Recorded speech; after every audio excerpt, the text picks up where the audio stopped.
هو قرار المحكمة الإدارية في إلغاء اللغة الأجنبية الثانية، الجيولوجيا، مادة علم النفس والفلسفة. أحب أوضح لك إن في مطلب جماعي بإلغاء جميع قرارات وزير التربية والتعليم محمد عبد اللطيف التي تم إصدارها في شهر أغسطس 2024 منذ توليه وزارة التربية والتعليم. وخلي بالك إن الشهر ده كان من ضمن التقييمات ودرجات أعمال السنة، فحتى الآن هو مطلب جماعي. ايه الاجراءات اللي هيتم اتخاذها هبلغ حضراتكم بيها باذن الله على قناه الاخصائيه شيماء هيكل. لكن ما تنساش تعمل لايك وتشترك في القناه. هل ماده اللغه الاجنبيه الثانيه هترجع مره تانية تنضاف للمجموعه هذا العام ام لا؟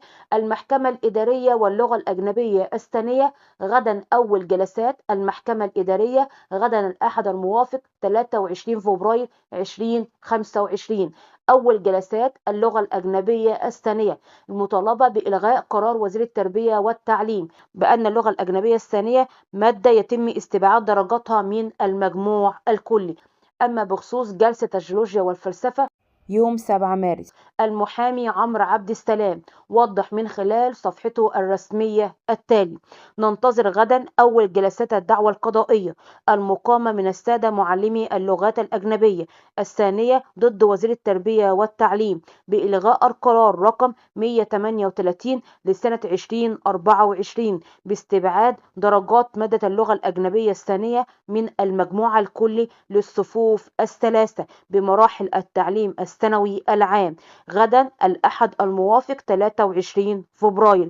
أما بخصوص معلمي مادة الجيولوجيا لهم دعوة مستقلة خاصة بهم إن شاء الله أول الجلسات يوم 7 مارس. الطلاب اللي قلقانة والطلاب اللي خايفة هل مادة اللغة الأجنبية الثانية هترجع مرة تانية تنضاف للمجموعة هذا العام أم لا؟ في مطلب أن هذه القرارات يتم تطبيقها بداية من العام القادم في حال إصدار قرار بإلغاء قرارات وزير التربية والتعليم منعا لدربكة الطلاب وتوتر الطلاب. وأظن هذا القرار هيكون مناسب جدا لجميع طلاب أولى وتانية وتالتة ثانوي سواء اللغة الأجنبية الثانية أو الجيولوجيا أو الفلسفة وعلم النفس.